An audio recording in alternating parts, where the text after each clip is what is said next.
Hi, I'm JL Kalangian, Senior Onboarding Consultant at Sprout Social.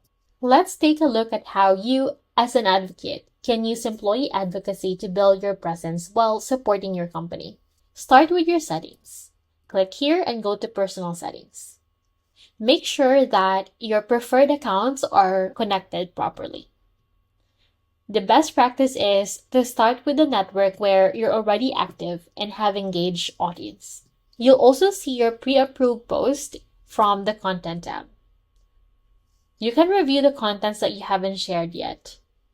If you're ready to share, you'll click the topic, and then from here, you will select where your admin allows you to share it. If the content is allowed to be shared to multiple networks, you will see those logos too.